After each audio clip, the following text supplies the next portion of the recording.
Bueno, vamos a ver otro ejemplo, un poco más rápido. Este ejemplo corresponde a tiempos de espera en minutos en dos servicios de urgencias, servicio uno y servicio 2. Es un ejemplo hipotético, es decir, no son datos reales. Las unidades de medida son los minutos que tuvo que esperar el paciente para ser atendido. Aquí este paciente esperó 10 minutos, este paciente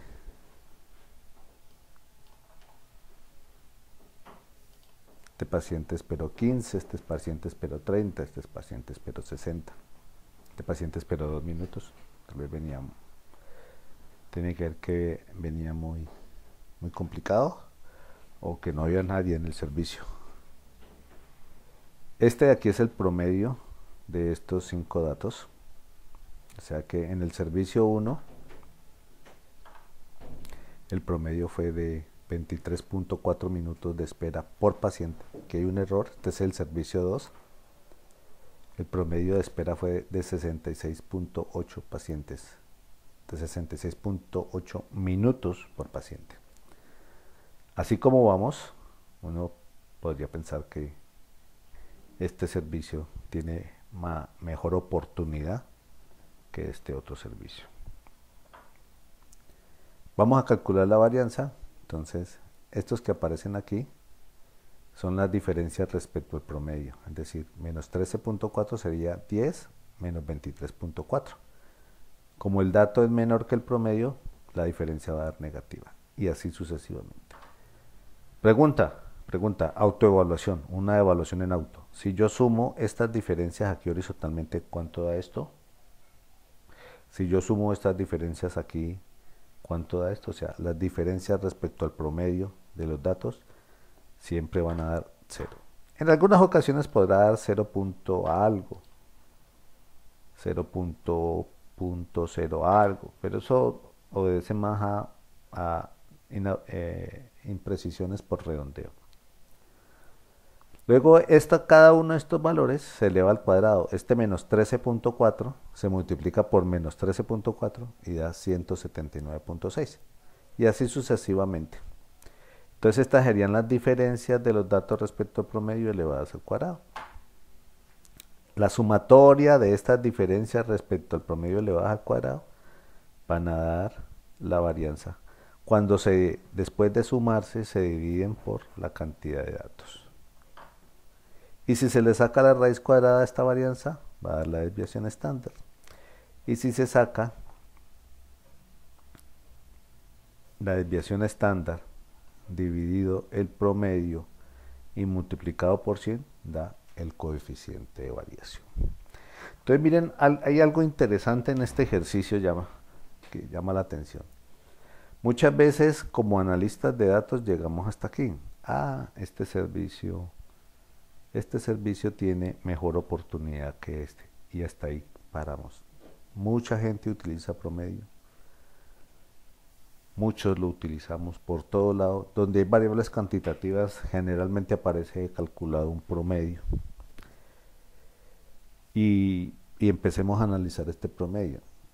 ¿Qué significa 23.4? La mayoría de los pacientes fueron atendidos en 23 minutos. Falso. ¿Todos los pacientes fueron atendidos en 23 minutos? Falso. ¿Sí? Entonces, ahora aquí tengo un ejercicio sencillo de 5 datos. Soy claro. Pero por ejemplo, para el caso de San Juan, estamos hablando de 2.400, 2.500 consultas mensuales. Y este indicador se calcula mensualmente. ¿Qué es lo que quiero decir con eso? Que usualmente en los informes llega esto, pero no llega esto.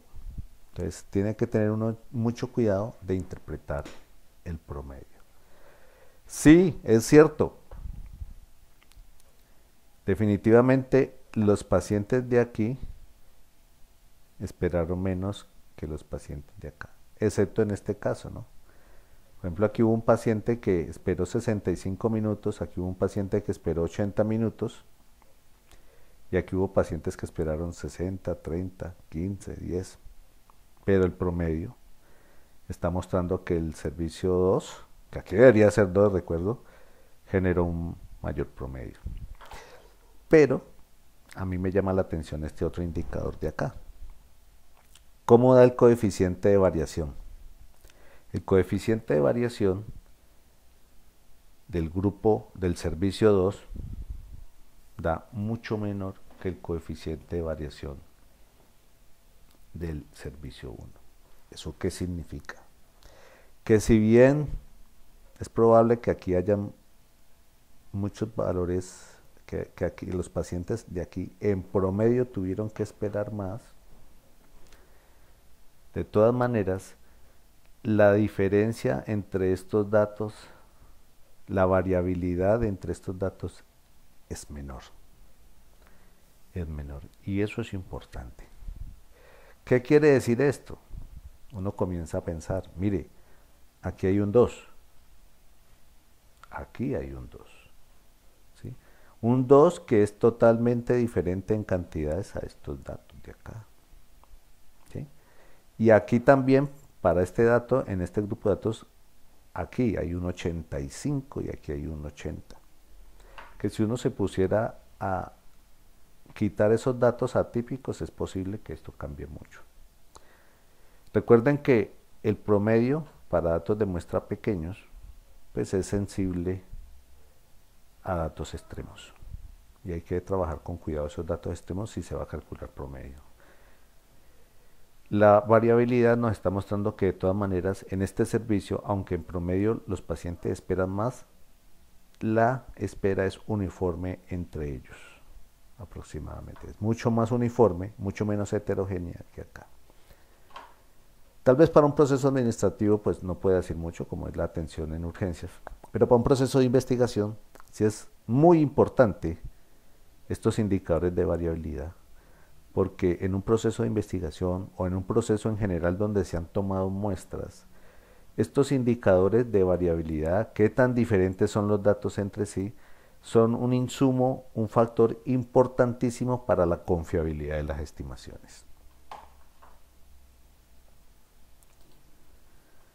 Indicadores de variabilidad, vamos a hacer el resumen, vimos la varianza, vimos la desviación estándar, vimos el coeficiente de variación. Y recordar que varianza y desviación estándar se puede calcular en variables cuantitativas y cualitativas. En las cualitativas, para variables que son dicotómicas, o si no, hay que convertirlas a varias variables dicotómicas. Uno que les voy solamente a mencionar es el indicador de covarianza, que está tratando de medir qué tan correlacionada está una variable con otra. Este indicador es para variables cuantitativas. Si pueden ver acá, aquí está el promedio de una variable, el promedio de la otra, las diferencias de los datos respecto al promedio y la sumatoria, y todo eso se divide por ello. O sea, esta fórmula es para variables cuantitativas. Y sin ahondar mucho más, porque ya les di mucho numerito que no los tengo acostumbrados. Este, por ejemplo, es el diagrama de dispersión, donde en un plano cartesiano X y Y, dos variables que para que se hayan llevado a un plano de cartesiano tienen que ser cuantitativas, se han reflejado en su nube de puntos. Este es el gráfico de dispersión, mostrando que hay una correlación que tiene un comportamiento lineal, creciente, monótono. Es decir, en la medida que aumenta X, que también va aumentando, y se forma esta nube de puntos con crecimiento. Jóvenes, no los molesto más, ese fue el tema de variabilidad. Más que aprender a calcularlo a mano, es importantísimo que recuerden las conclusiones a las que llegamos. Y se les extraña, rarísimo yo estar aquí en mi casa grabando solo. Espero que haya grabado. Cualquier cosa me pueden escribir. Esperemos modificar. Pues estuve tratando de usar otras herramientas, pero pues estoy como neófito en eso. Nos están insistiendo en que subamos curso a Moodle Vamos a ver cómo nos va, pero espero que, no sé si exactamente para dentro de 8 días, pero voy a hacer todo lo posible para que tengamos una clase más participativa, entre otras porque me siento solo, los extraño, ya les había dicho. Bueno, me siento raro hablando solo aquí, me preocupa que me lleven a psiquiatría. Bueno, yo creo que nada de raro hay que me lleven a psiquiatría. Estudien, cualquier cosa, cualquier duda que tengan me pueden escribir al WhatsApp, al correo, estoy para servirles, jóvenes. Recuerden cumplir las medidas de aislamientos por el bien de todos, específicamente de las personas de edad avanzada, donde la letalidad es mayor. Y, y compórtense, aprovechen bien el tiempo, vamos a estar estudiando. Dios los bendiga y nos vemos entonces en otra sesión.